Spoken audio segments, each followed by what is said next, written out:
Thank you. Thank you. Oh, good to see you all. Some of you I know. Most of you I know, which is good. I will speak for half an hour, and we'll leave, I think, half an hour for Q&A. And I would like to start with something that happened just a month and a half ago in the United States of America, in the University of Berkeley. Some of you have heard about it, I'm sure, but for those of you who haven't, I think you will see the relevance of that event to our topic. The University of California, the Berkeley campus, decided to suspend a course on Palestine under the request of the Israeli lobby in California, looked at that same course through an inquiry commission and decided to reinstate the course. The whole issue can still be debated in the Senate of the university, but usually after such a process where a course is a module in English. After such a module or course is being reinstated, usually the Senate does not interfere. Now, the course is very interesting as an example to what is so unique in the struggle over academic freedom in the case of Palestine. I would like to read to you a few sentences from the course or module's description, so as to find out what was so terrifying or seemed so threatening that the powerful Israeli lobby in the United States decided to put all its resources in order to cancel a one-unit. It's a one-unit course, which means it doesn't really affect that much the grade of students. The course itself was called Palestine, a Settler Colonial Analysis. Here's the description. This one-unit lecture and discussion-based course will examine key historical developments that have taken place in Palestine from the 1880s to the present through the lens of settler colonialism. First, by utilizing a comparative approach and engaging with existing scholarship, we will gain a broad understanding of settler colonialism. Second, we will explore the connection between Zionism and settler colonialism and the ways in which it has manifested and continues to manifest in Palestine. Lastly, drawing upon literature on decolonization, we will explore the possibilities of a decolonized Palestine, one in which justice is realized for all its peoples and equality is not only espoused but practiced. The criticism of the course, or the demand for the course, was to cancel the course, was based on definition of this course as anti-Semitic, inciting for terror and violence, and calling for race or being defined as supporting racism on the Berkeley campus. The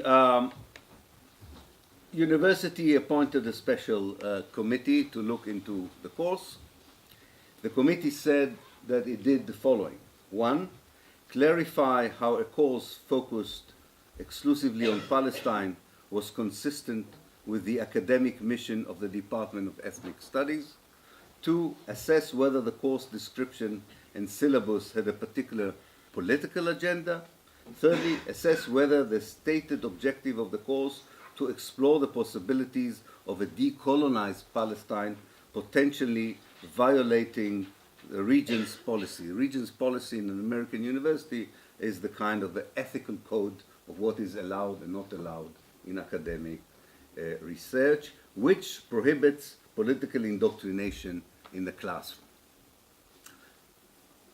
the committee decided that all three accounts, the course was fine. Namely, you have to now negate all the three sentences. A course focused exclusively on Palestine is within the remit of the Department of Ethnic Studies. Two, a course on settler colonialism in Palestine is not a course with a particular political agenda. And a course that deals with settler colonialism in Palestine and talks about decolonization of Palestine does not violate the university prohibition of political indoctrination in the classroom. This is a very important ruling. Berkeley is a very important university, and I think sometimes when we assess the attacks recently in Britain and the United States on the academic freedom with regards to Palestine, we tend to overlook the successes. We keep focusing on the failures, if you want, like the cancellation of the conference in Southampton that Yara has mentioned. I think it's very important to understand that this is an official document by a leading American university defining certain principles about research on Palestine that are not widely accepted in the West or in Britain, and will still be we will still struggle on implementing them in British universities despite this ruling. But this is a landmark. It is a landmark as much as a year before this ruling in this university, we had a conference analyzing Palestine through the lens of settler colonialism. Very much as this course, we had a whole conference or a workshop on this. And very much as in the case in America, there was a lot of outcry in Britain against this workshop and an attempt to cancel the workshop and the conference. And thanks to the solid support of this university to the principle of academic freedom, the workshop was not cancelled. The workshop and the conference took place, and its proceedings will be published in academic journals. And much of what the course in Berkeley wanted to discuss with regard to Palestine was in fact explored in the workshop. So I think both events, the workshop in Exeter and the course in Berkeley, are very significant landmarks, which do not mean that the struggle for academic freedom on Palestine has come to an end, but it does show us that there are limits to intimidation, lobbying, and attempts to trample on academic freedom in the case of studying and researching Palestine. There are two ways of looking at academic freedom with regard to Palestine. One is maybe the obvious one, on the surface. And this is a very brutal campaign to try to stifle any open discussion on Palestine in the academia. And the discourse that is employed to try and prevent any discussion is very much the one to be found in both the letters sent to the university in Berkeley demanding the cancellation of the course and the kind of letters we had to respond to in this university a year ago. The discourse is about the idea that in the name of academic freedom, you are not allowed to discuss Palestine as a political issue. You are not allowed to criticize Israel within the perspective of human rights or civil rights. And you have to respect what these letters called the sacredness of parity, a balanced point of view. And this is the obvious part. This is, if you want, the tip of the iceberg of the problem, namely a brutal, open, explicit attempt to try and prevent MA students, PhD students, scholars, academic, from discussing the situation in Palestine and Israel in the past, in the present, in the future, through various academic and conceptual paradigms that are open to them. They can discuss the conflict from the paradigm of nationalism, from a feminist perspective, from the perspective of settler colonialism, ethnic conflicts. I mean, this is the whole idea of academia, that there is more than one perspective, there's more than one entry point to look at any case study where a conflict rages, where there is bloodshed, where there is violence, and where there is a human hope for peace and reconciliation. Surely this cannot be done through only one paradigm. That doesn't make any sense. For that you don't need a university if there would be only one paradigm. And yet this demand for exceptionalism in the case of Palestine, that few paradigms that would be legitimate for other historical case studies are illegitimate in the case of Palestine. But as I say, this is the brutal side of it. And my reading of what happened in Exeter and what happened in Berkeley, and I think the conference in Southampton will eventually take place, my reading of this is that the brutal stifling of the debate, the brutal silencing of the research on Palestine is going to fail. It's going to fail. It's too explicit, it's too clear, and it doesn't fit the agendas of universities around the world in 2016 and 2017. That doesn't mean that the attempts will not be continued, but we already have a journal for settler colonialism, and other universities in America are planning similar courses next year. In leading American universities are planning such courses.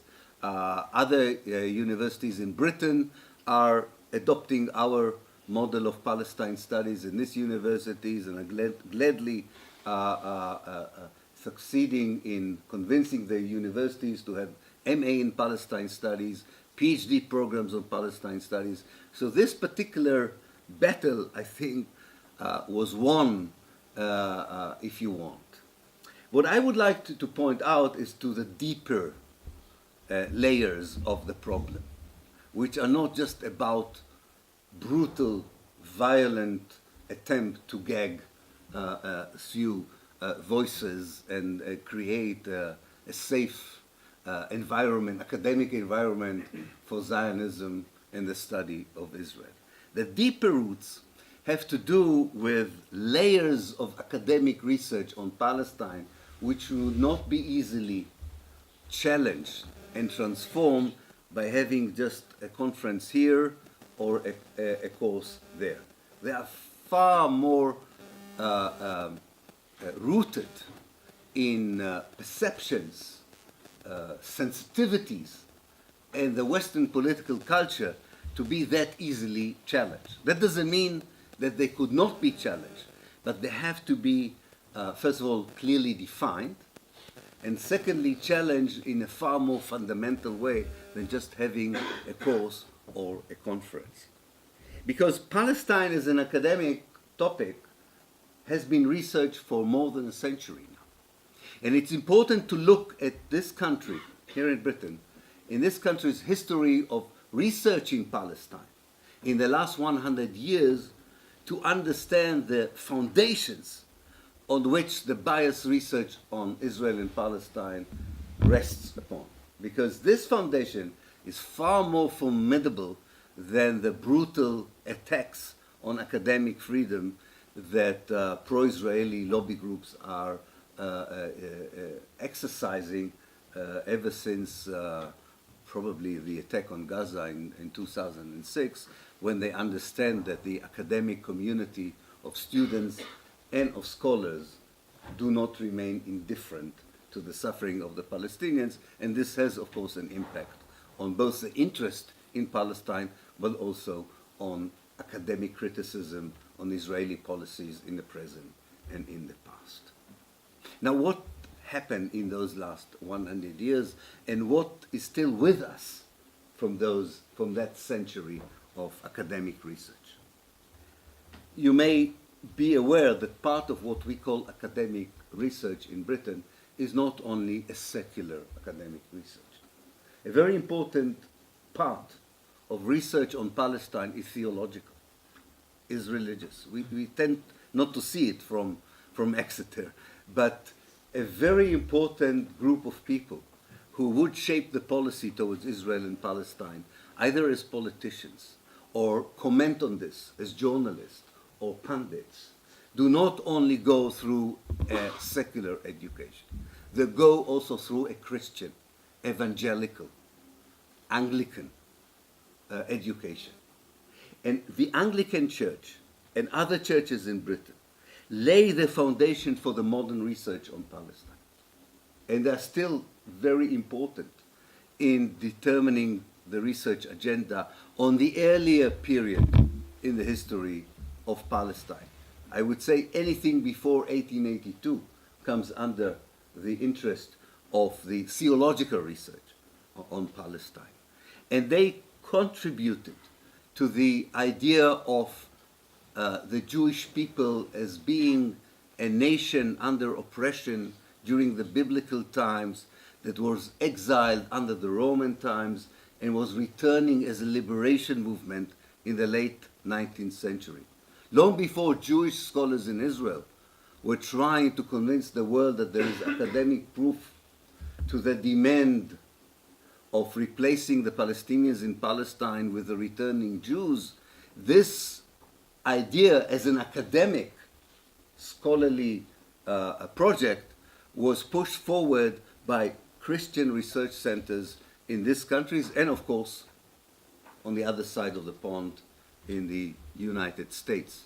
So when we are talking about the research of Palestine, we should not overlook the departments of archaeology. We should not overlook the departments of theology.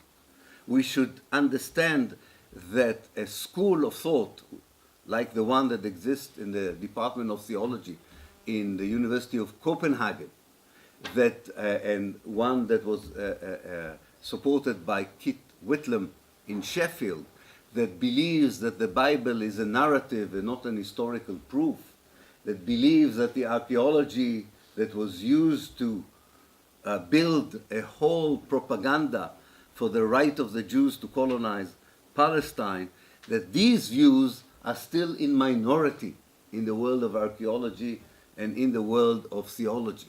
They are not the dominating hegemonic view.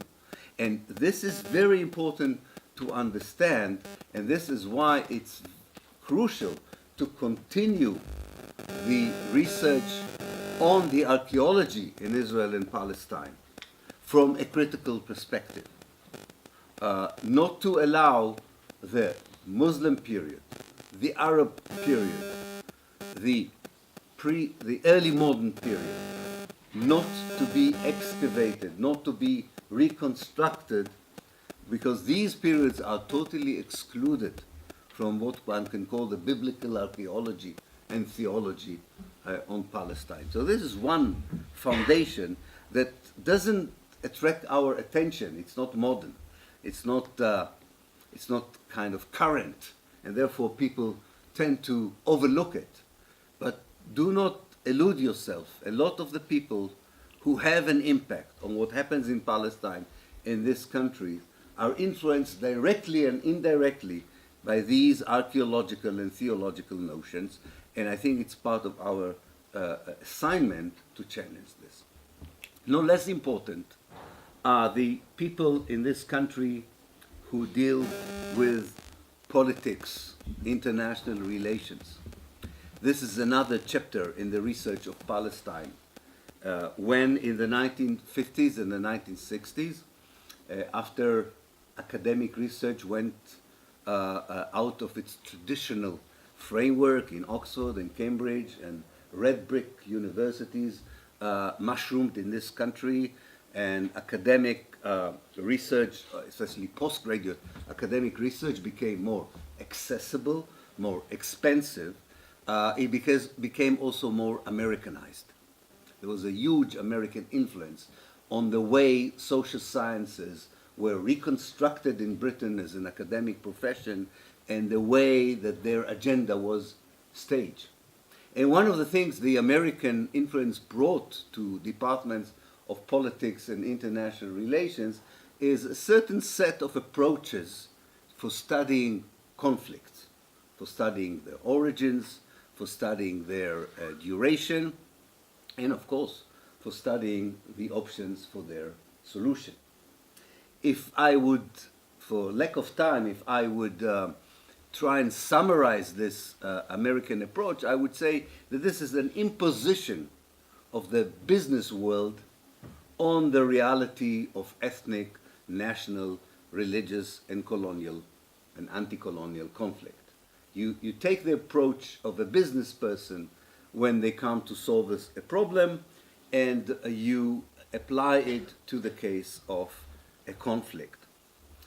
Until the 1990s, and in some places until today, and Imperial College in London is one case in point, and many others I could list, but I won't do. I still need some connection in this country.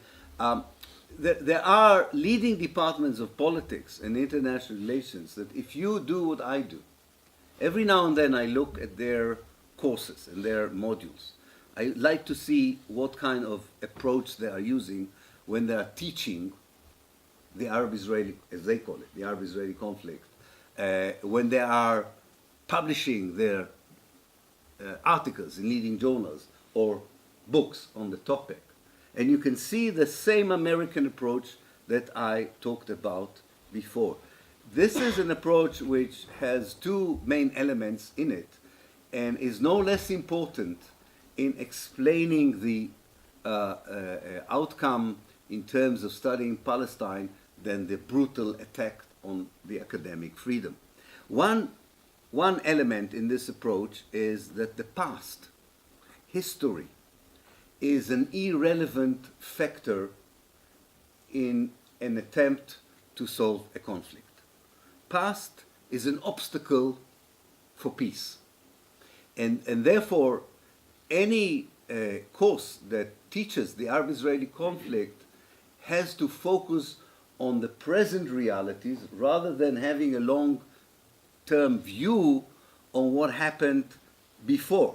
So for instance, if you study the history of the peace efforts in the Arab-Israeli conflict, you begin the history not only of the peace process, but of Palestine and Israel itself from the moment the peace process began, not before. And since the peace process began after 1967, the events of 1948 in Palestine, the ethnic cleansing of Palestine, is an irrelevant topic. It's an irrelevant topic in two ways. It's an irrelevant topic for the course or the module, but it's also an irrelevant topic for the peacemakers. Now, there is no Palestinian position. There's no hope for listening to the Palestinian side of the story if you wipe out, if you expunge 1948 from the agenda. The second element is the element of logical reasoning, division of the reality, I would call it. The Secretary of State in 1991, Madeleine Albright, used to say, and she is a graduate of such an academic program in Georgetown University, she used to say, if you want to solve a problem like Palestine, you have to make everything visible divisible, and don't deal with the invisible. So we asked her, what is the invisible? She said morality, justice, guilt, these are irrelevant. What you can do is divide what you have in the moment that the peace process started. There's the other elements that I don't have time to go into, but they are very, very important because they are creating the impression of anyone who studies through this paradigm that the Palestinians constantly are refusing logic, common sense, reasonable peace processes that are based on division, partition on the one hand, and a very sensible approach towards the future by putting the past behind us. Now, this is not only reflected in the position of the various American mediators in the peace process, this is reflected in the academic study. And this is far more important sometimes than the political approach of the negotiators. Because you can say that Dennis Ross of the State Department has a political position. But the professors who study it would say, we don't have a political position. This is our conclusion from a solid, scientific, unbiased research that the Palestinians are always putting obstacles in the way towards peace and reconciliation. Taking out the question of Palestine from the main modules on peacemaking in the world, on conflict management, conflict solution, peace studies. If we can take out the case of the Palestine issue and locate it, for instance, in the study of settler colonialism, post-colonialism, decolonization, the context would change our academic, moral approach to the question of Palestine. This, in brackets, provided we believe that academia still has an impact on the way political elites or people with power have on the reality in Israel and Palestine. A third group of research, which is highly important for us and becomes vital in 2016, are the experts on terror.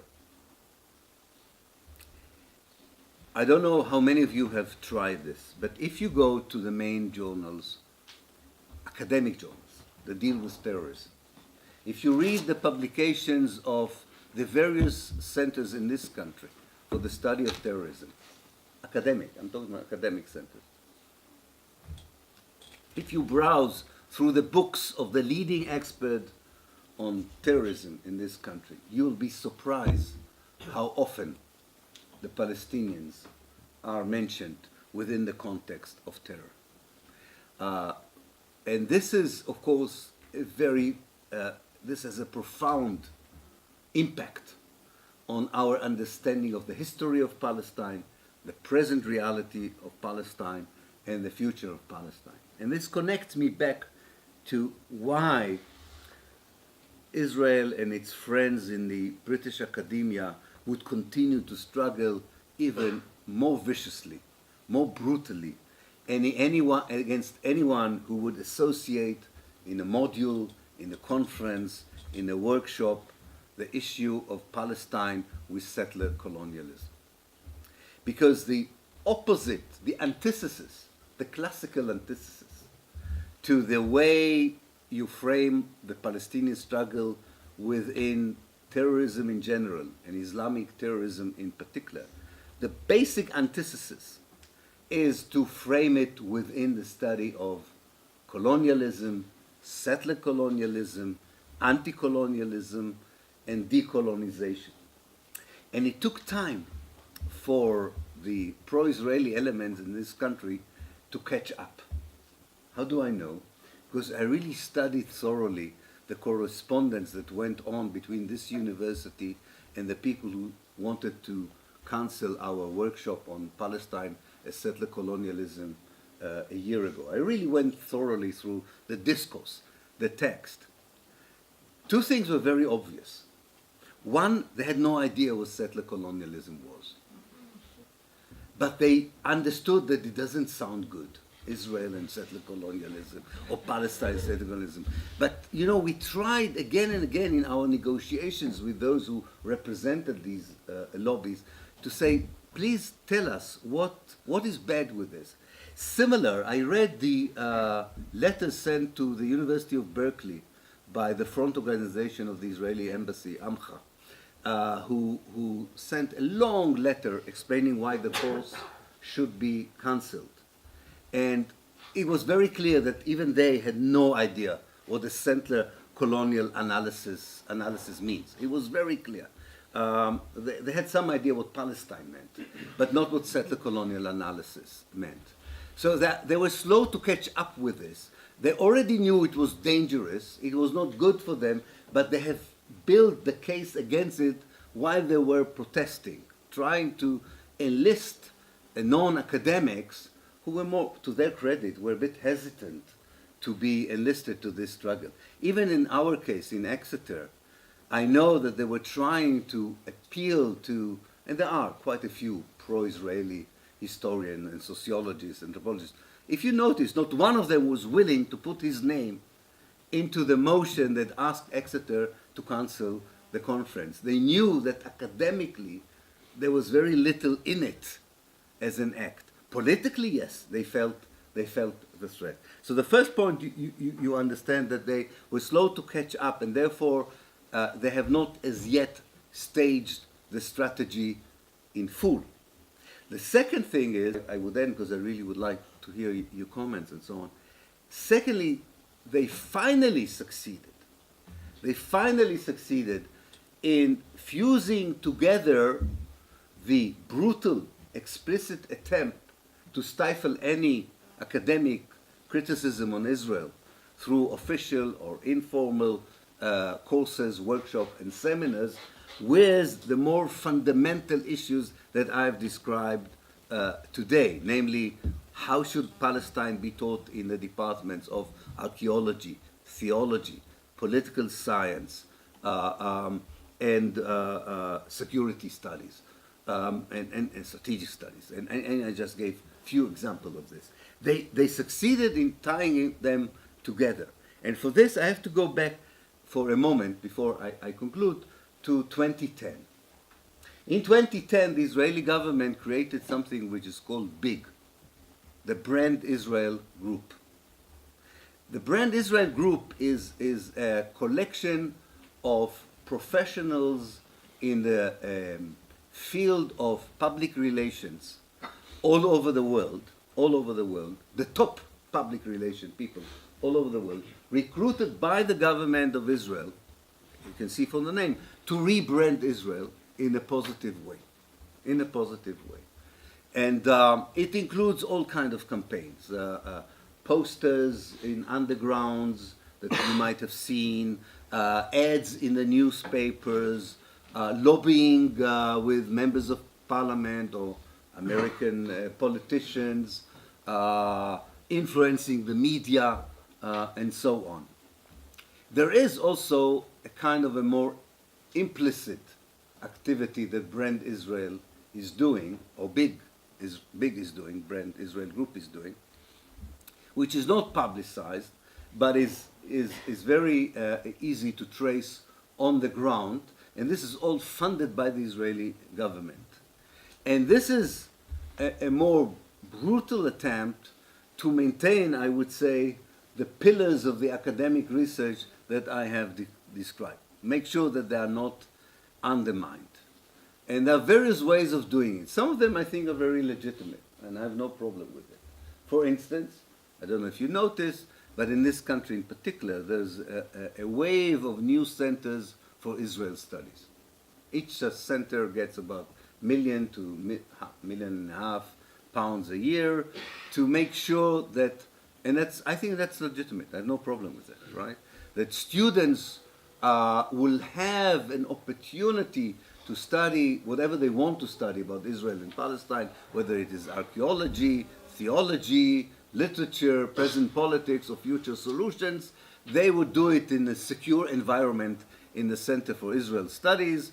Even the Middle East, they're even allowed to teach the history of the Middle East parallel to the departments of the Middle East. There is an Israeli way of studying the Middle East, which is different from a non-Israeli way of studying the Middle East.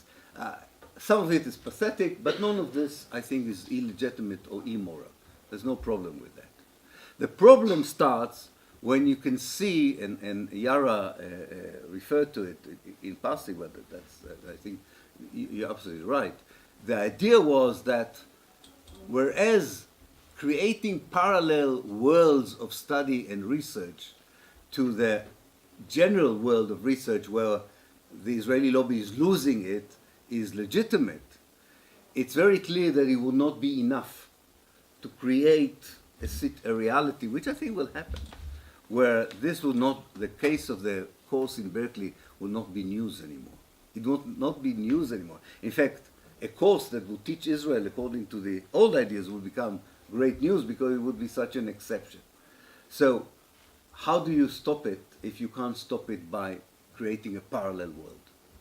You can only stop it by forcing people, by intimidating people, through exerting pressure on universities to sack people who are very vociferous on these issues, as has been done in the United States, and we have several cases like this, by trying to convince the alumni of universities to stop financing the universities unless they change their policies on Israel and Palestine, which happened in Southampton, by threatening this university with withdrawing money from Jewish donors if the universities would not cancel our conference on settler colonialism. Suddenly they realize that their problem is not a meeting like this where we criticize Israel. The problem for them is, and with this I would end, that if you are employing normal, ethical, mainstream rules of academic game, if you apply basic human rights ideas, civil rights idea to the notion of academic freedom, if you are really doing what you should do within a university, the only way to teach the history of Palestine since 1882 is a case study of colonization, of displacement, of ethnic cleansing, of occupation and oppression, not because you have a political agenda, but because you are a good academic. Because you are not evading the evidence, you are not trying to create paradigms that fit the case study, but rather you are using a research over paradigms to find out what is exceptional and what is common to the case study with other case studies. In fact, this is the struggle. The struggle, in one word, is to try and maintain the exceptionalism that the British academia, and not only the British academia, has granted to the study of Israel and Palestine. And it's not surprising that the same exceptionalism that was granted in the academia is demanded in the political realm. The same exceptionalism is accepted by the British media. The same exceptionalism is accepted by the intellectual elite in this country. And it's very curious that our struggle to decolonize the British academic mind would be to ask for the question of Palestine, whether it's its history, its past, or its future, to be analyzed, researched, and studied as any other case study in the world. It is quite surprising that this demand is seen and will be seen, I can assure you, is seen and will be seen as an act of terror against the state of Israel. This is an absurd reality, but one that fits the abnormality in which we live since in the last few years. So if we stick to our idea that we study Palestine as we study South Africa, and we research Palestine as we research the history of African Americans in the United States, and that we write about Palestine the way we write about colonialism in Africa and Southeast Asia, there is nothing the university can say against us, but we should be ready to encounter the worst kinds of allegation for doing our job as normal academics. We have nothing to fear from that, because we are really doing the right thing, but that doesn't mean that we will not meet again to discuss the struggle for academic freedom in Britain, because this has not ended as yet. Okay, thank you. Absolutely right to raise this equation between anti-Semitism and anti-Zionism within the academic realm. I mean, we're familiar with this in the political realm, especially recently in the Labour Party. This was raised to high, unprecedented level of trying to stifle any criticism on Israel. It's very interesting to follow the academic study of anti-Semitism in this context. Until I would say, until the 1980s, there was no sense among Israel and its friends in Britain that there's any problem in the way the British academia deals with Israel. So, in fact, I looked into it. The study of anti-Semitism in Europe was a study of anti-Semitism in Europe. It was a very proper academic research into one form of racism called anti-Semitism, together with other forms of racism. So this was dealt with as a part of European history, part of the unpleasant chapter in European history, and you needed experts on European history, on Christianity in Europe, on nationalism in Europe, extreme ideologies in Europe. I mean, if you look at the composition of the research units that dealt with anti-Semitism, it made a lot of sense. These were the right people. Suddenly, it all changes. A new term comes into the academic world called new anti-Semitism. What is new anti-Semitism? It's criticism on Israel. And suddenly the composition of the people who are part of the centers or units that study anti-Semitism transforms. You have experts on the Palestinian issue, on Islamic terrorism, on Israel. They are part of the study of anti-Semitism. So this is another prime example of how academia falls into the trap of serving a certain agenda through redefining what anti-Semitism is. And the way academia defines something can easily be seen by the composition of the expertise or the requirement of the expertise that is being deemed for dealing with the question. So I think if I said before that I would insist and demand that the question of Palestine should be studied within modules on colonialism, settler colonialism, and decolonization, and not in conflict management and peace studies and whatever you have in this field, I would say the same is true about anti-Semitism. We need to relocate it into the study, into European history, into Western theological history, and take it out from the study of the Middle East. If you want to see a clear difference, you go to the University of Sussex, which has a very thriving, also University of SOAS. Both of them have thriving centers of Israel studies. They would include in the study of the Middle East what they call new anti-Semitism, namely present-day critics of Zionism and Israel. It's a very important part, I think, of the struggle. Now, Francesco, for your question, I think that the study of history is something that the Israelis, again, I said that the Israelis took time to catch up why applying the settler colonial paradigm to the case of Israel and Palestine is a worrying development for them.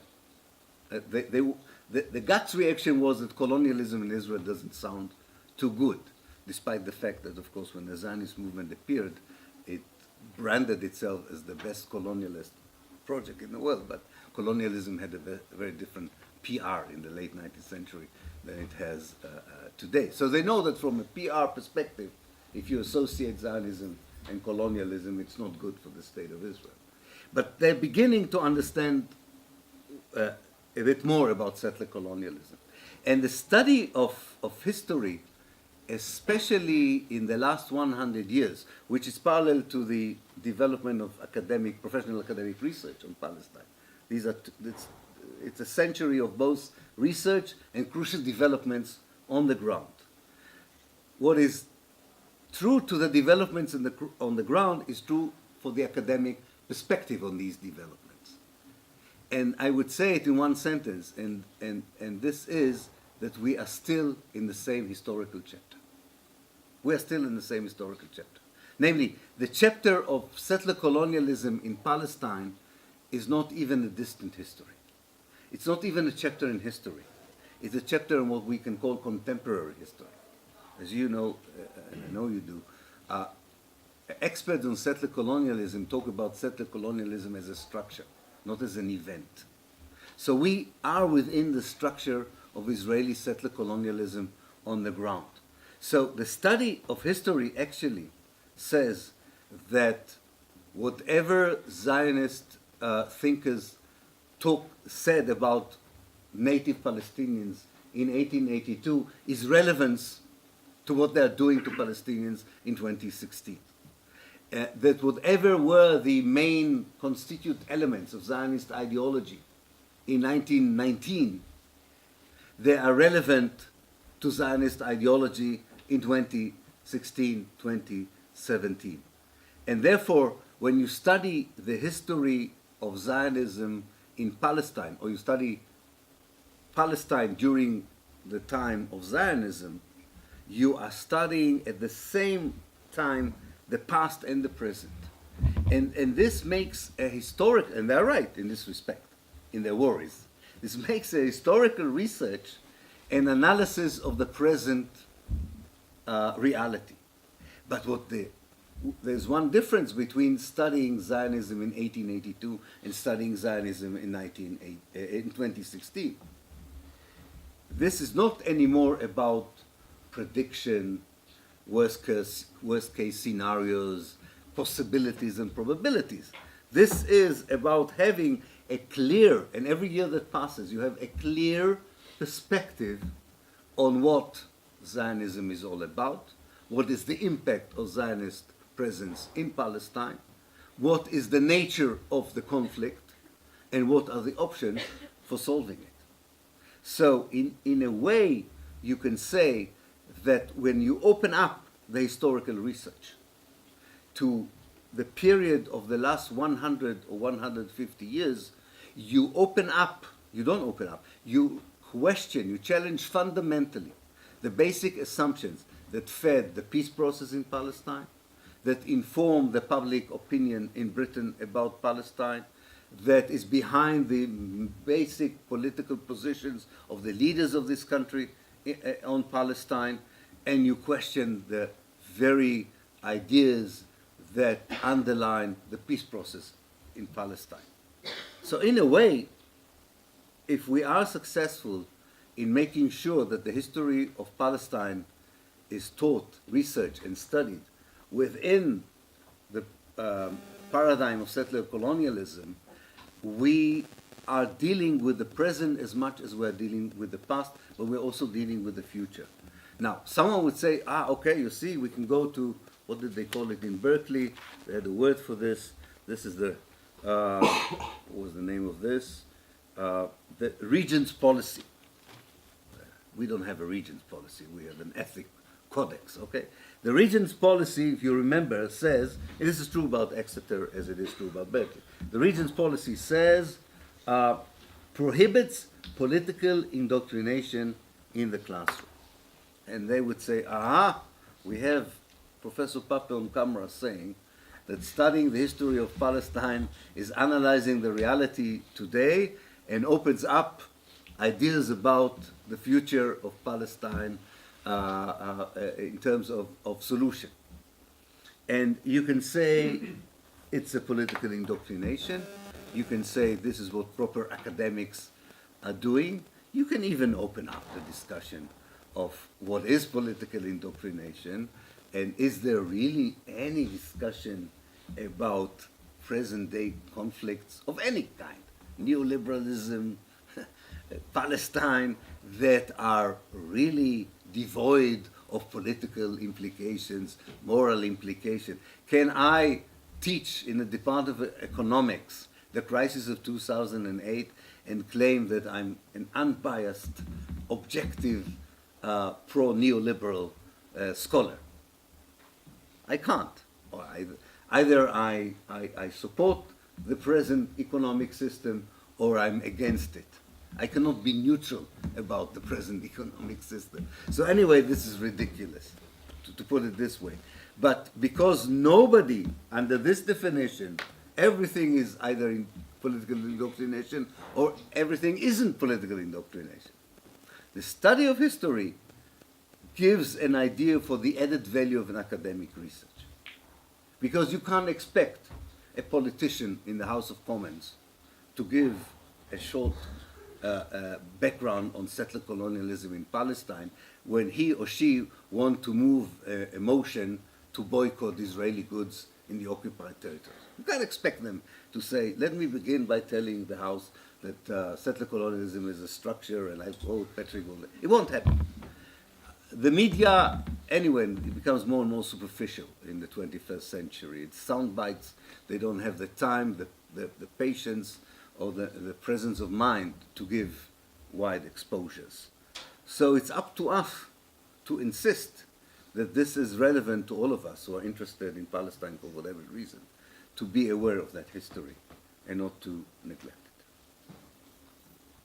it. Malaka, this is when I said that sometimes when we are involved in the struggle, we don't see the success, we see the points of crisis. 15 years ago, Israel would not have bothered to send to Exeter someone to talk about Islamic terrorism. They wouldn't. You know why?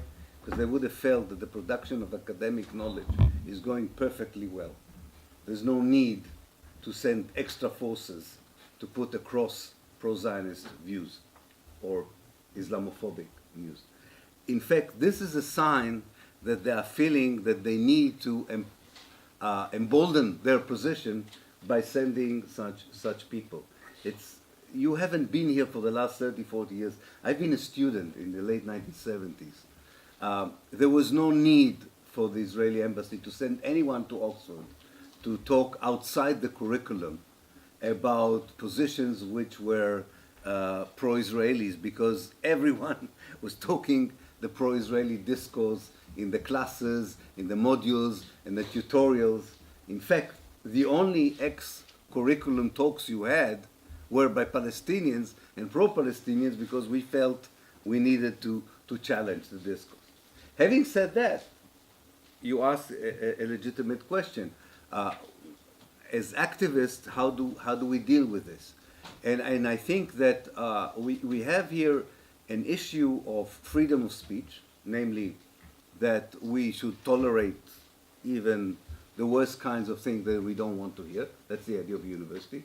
We should allow people to say things that we don't like to hear. We shouldn't stop them from talking, as they shouldn't stop us from talking.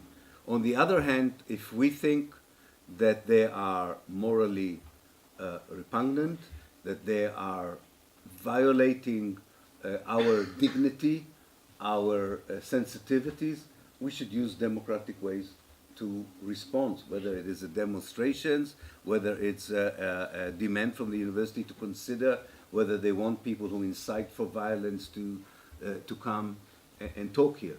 I think what we were missing, and we may do this, is because, rightly so, we were in principle against the whole idea of prevent, the whole policy of the government to make sure that supposedly pro-Islamic or extremist Islamic views are not brooding on the campus. If we cannot stop prevent, we should at least use it for our advantage. I think we should start reporting people like this to the prevent authorities. To say we would like to prevent these anti-Islamists' voices in our campus. We should embarrass prevent, because prevent wants to work on a universal basis, although it is very exceptional in who it targets and who it doesn't target. But let's test them. Let's test them. Let's tell them that in the name of prevent, we don't want in the future a spokesperson of an apartheid state coming to our campus. Let's see how they react to this. That is going to work for like one reason, which is the guild basically boycott prevent, so they don't work with prevent at any means. I know. I'm not going to challenge the guild's position. I'm just saying that as an old timer, I can tell you that sometimes you know how to turn defeat into victories. Of course, it's important to fight against prevent and prevent. But what do you do after a while when you say it's still going on? You may think of other, I'm just proposing something. But the most important point is, believe me, that the kind of extreme speakers propelled into this campus is a good sign. It's not a bad sign. It's like, you know, as an activist, when you are not arrested, it's not good. I belong to a group of anti-Zionists in Israel, and we're very hopeful that we would impress someone. So we always took a washing bag with us, because we said we might spend the night in prison. Not that you are allowed to use your washing bag in prison, but it was a sign of us that we are ready. Unfortunately, quite often we went back home with the prison. So I think there's something there that shows that they use, if you want, lethal people with lethal ideas because they cannot go to the pillars, to the foundation. I think that's very important.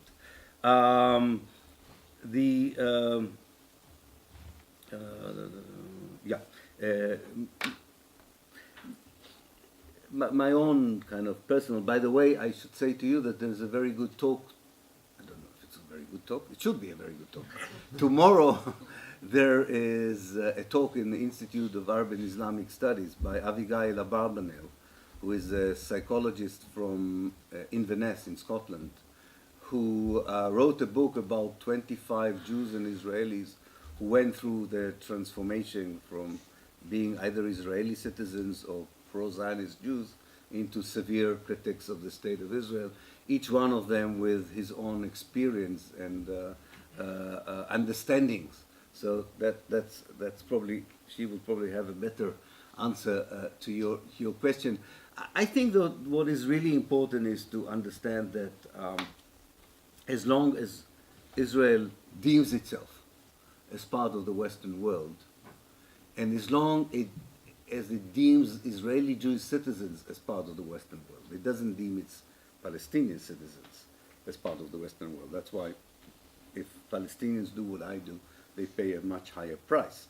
But as long as they do that, it means that I'm in a comfort zone. And when you are in a comfort zone or a privileged position, the first thing you do is, one has to be honest, is for yourself. You do it for yourself. You just don't want to look at the mirror and say, I didn't do anything, right? Regardless of the price. If the price is high or not, that it's all relative. You know, it depends what you compare it to. Let me say that the price is not that high that would justify the silence of so many prominent Israeli academics, either in pro-Israeli academics in this country or Israeli academics in Israel. The price is not that high. So if they don't do it, they are not, it's not because they are afraid of the price. It's because there's a moral issue with their position. Maybe they are still heavily indoctrinated. But there's no justification for their silence, which is one of the many reasons we should support the boycott and divestment and sanction, especially the academic boycott in Israel. Israeli academics have no moral right and no justification to be silent in what they are doing or is being done in their name. I wrote it in Japanese. What was the... It was about whether there is a Palestinian... Oh, yeah, the counter lobby. I don't know what I wrote there. Without my glasses, it looks like... Japanese is a good language. Yeah, I'm sure it is. In the case, no, there isn't a good... in America, there isn't yet a counter, a lobby. There is no proper Palestinian think tank, either here or in America. It's very interesting that there is an understandable but I think not totally justifiable Palestinian disinclination to use the same tool that the Israeli lobby is using. So the Israeli lobby is using lobby and is using think tanks. So these are dirty words for many Palestinians. And on the other hand, these are very effective tools to struggle, and they are legitimate. So far, you cannot say that there is a counter lobby. In fact, in the case of Berkeley, the main reason that the course was reinstated was not a counter-Palestinian pressure. It was a counter-Hispanic, Latino students. They're very important. They have a lobby. They're very powerful in Berkeley, and they took to heart this issue of academic freedom.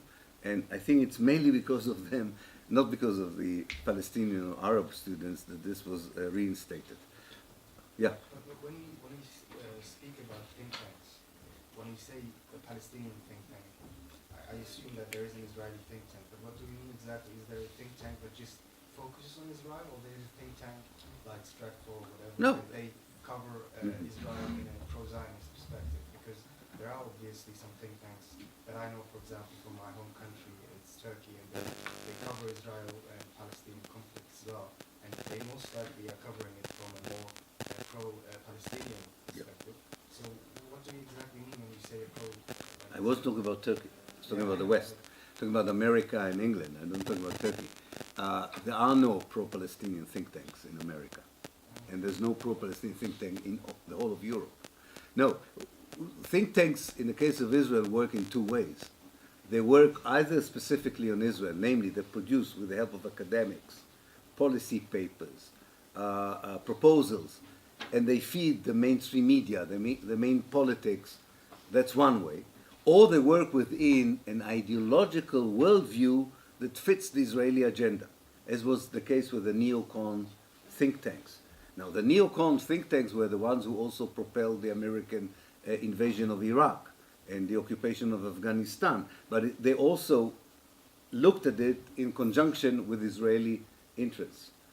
For me, but that's my perspective, the more wider conceptual framework for which a think tank can work in the case of Palestine is the struggle against neoliberalism.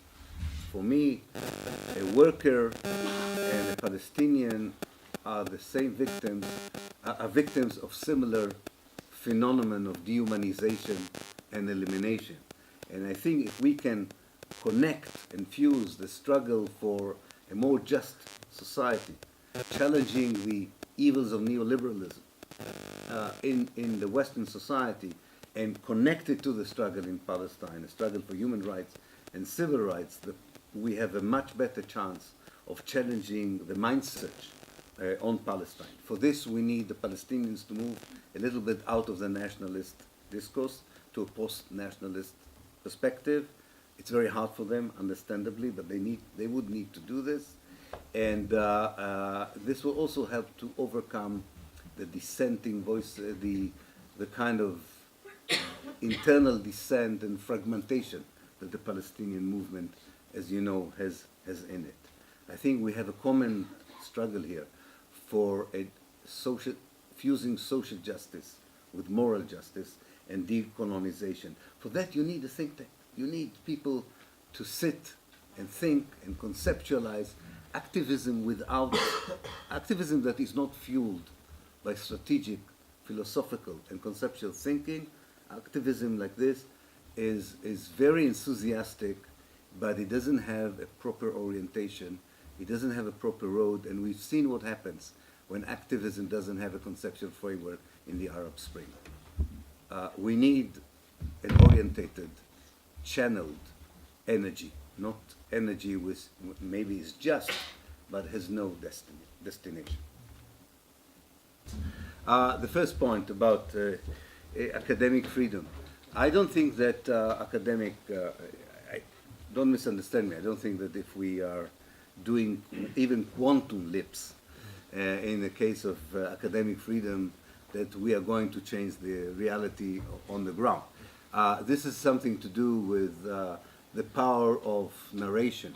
If you have the power to tell the narratives you want to tell, it still doesn't mean that the military, political, or economic power on the ground changes just because you found either the right dictionary or you have been able to facilitate a free academic dialogue on it. However, this is a very important part of it. This is a very important part of it. I will give you an example. As long as the academic world continues to provide the academic proof and evidence for whoever in the international community is involved in the attempts to solve the conflict in Palestine, as long as these academics, and they do, give the academic justification to stick to the two-state solution, to stick to the American principle of peace, that the history is not good, that you divide what you see in 2016, namely you give the Palestinians 10% and the Israelis 90%, you don't talk about the refugee question. As long as the academic world provides supposedly scientific proof to a political position. As a pressure to... Yeah, as a justification. It is important for politicians to hear from academics, oh, your approach to peace is, we've tested in a laboratory. You are, and we tested in an unbiased professional way, and you are right. As I always like to tell, I had this public debate in front of 700 people in Israel with the most important sociologist in Israel, and he learned from me for the first time what narrative is. And he said, okay, I know there is a Zionist narrative and a Palestinian narrative, but the Zionist narrative is scientifically correct. So I think there is a role there in challenging the supposedly academic foundation of an approach that allows Israel to perpetuate the occupation, the oppression and colonization. History would judge how important it was. Definitely we know it cannot by itself dismantle a settler colonial state. But I think it's important. I cannot weigh its importance compared to other elements. Dania, I think it's a good point. I think neoliberalism created university as you have now a relation of customers and as clients in a company. It used to be very different in my time. We didn't pay anything. So we could not say to our universities, we want you to teach certain ideas because we pay you £9,000 a year. I think you are touching about something that university students should think about. I mean, I think there needs to be some sort of democratization process in defining agendas of research, topics of studies, and so on, without undermining the professional seniority of the teacher vis-a-vis the student. You can't sort of say, I'm qualified enough to tell you that this is not the way to teach Orientalism, for example, in the case of our Institute of Arab and Islamic Studies. But on the other hand, you can say, why are you not teaching about Orientalism, for instance, as part of student demand? In fact, I would think the university would find it very refreshing if on the student demand list would not be just issue of fees, sports facilities, I don't know, opening hours of bars, but amazing. Imagine what would happen to this vice chancellor. It needs to be next to the cardiac unit in the hospital if he will see that one of the demands of the students is to change a certain agenda of research or curriculum. They wouldn't believe their eyes, but I think they will be quite happy with this. I'm not sure that they will totally oppose. They just don't believe that students care what they are being taught, how they are being taught, and so on. Even with this new idea that the quality of teaching is part of our assessment as teachers, and there is a university ethos now that the quality of teaching is a very important constituent element in judging the excellence of a staff member.